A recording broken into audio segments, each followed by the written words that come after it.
नमस्कार, मी doctor Abhijit Kishor Pawar, Sai Shraddha hospital, Lasur station. Doctor Abhij clinic ह्या युट्यूब चॅनलवर आपलं स्वागत. आपण ही काटेरी वनस्पती सुवर्णशिरी बघत असाल. याला विलायती, सत्यानाशी, काटेरी धोत्रा किंवा मग अनेक प्रकारे याची नावं आहेत.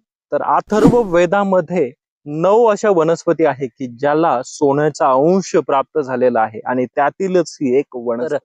याचे जर आपण तोडून बघितलं आणि याच्यामधला जो चीक बघितला तर पिवळ्या कलरचा चीक, सोन्यासारखा चीक याच्यामध्ये निघत असतो.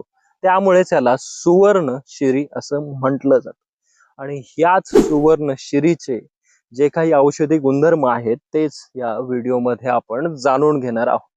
तर बऱ्याच लोक आहेत की त्यांचा गैरसमज आहे ह्या वनस्पतीविषयी की ही वनस्पती विषारी आहे. पण ही वनस्पती विषारी नसून आयुर्वेदामधील एक औषधी गुणधर्म युक्त अशी वनस्पती आहे. तर ह्याच औषधी गुणधर्म युक्त सुवर्णशिरी वनस्पतीचे औषधी गुणधर्म आजच्या व्हिडिओमध्ये आपण जाणून घेणार आहोत. चला तर आता जाणून घेऊयात याचे औषधी गुणधर्म. पहिला औषधी गुणधर्म आपल्या त्वचेचे जे काही आजार असतील, फंगल इन्फेक्शन विविध प्रकारचे असतील, खरूज, फोड, फुंशी, खाज येत असेल तर त्यावर याचा रस जो काही आहे त्याचा लेप बनवून आपण जर लावला तर आपल्याला उपयोगी ठरणार आहे.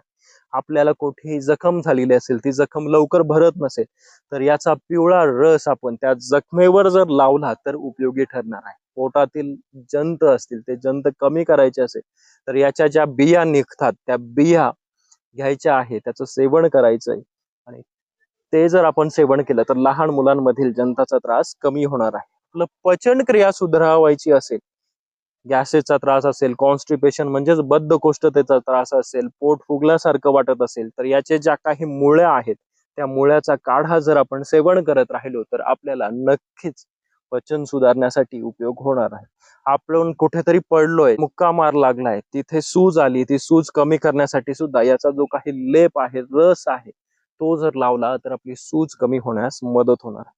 आपल्याला विंचू दंश झालाय तर विंचू दंशावर सुद्धा याच्या ज्या काही मुळ्या आहेत त्या जर आपण खलबत्त्यामध्ये कुठून लावल्या किंवा याच्या पानाचा रस आहे तर तो जर लावला तर आपला विंचू दंशानंतरचा जो काही दाह आहे तो कमी होण्यास उपयोगी ठरणार आहे. कावीळ झाली, काविळीवरती याच्या ज्या काही मुळ्या आहेत त्या मुळ्या व्यवस्थित स्वच्छ धुवून त्या जर मुळ्याचे काही तुकडे विड्याच्या पाण्यासोबत खाल्ले आपण तर आपला कावीळ बरा होण्यास मदत होत असते. आपल्याला जंतू संसर्ग झालेला असेल, व्हायरल इन्फेक्शन असेल, बॅक्टेरियल इन्फेक्शन असेल, दोन्ही इन्फेक्शन कमी करण्यामध्ये हे उपयोगी ठरणार आहे.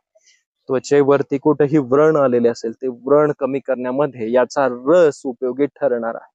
त्यानंतर आपली रोग प्रतिकार शक्ती जर आपल्याला वाढवायची असेल तर याचा जो काही मुळ्यांचा काढा आहे तो उपयोगी ठरत असतो. याचे पिवळ्या कलरचे फुलं असतात, ते फुलं त्याच्या जर पाकळ्या आपल्या डोळ्यांवर लावल्या तर आपल्या डोळ्यांमध्ये ज्या काही वेदना असतील तर त्या कमी होत असतात. तर हे होते ह्या सुवर्णशिरी वनस्पतीचे औषधी गुणधर्म. आपल्याला जर हा व्हिडिओ आवडल्यास या व्हिडिओला लाईक करा, जास्तीत जास्त रिशेअर करा. आणि आपण आणखी माझं युट्यूब चॅनल डॉक्टर अभिज क्लिनिकला सबस्क्राईब केलं नसेल तर जरूर सबस्क्राईब करा.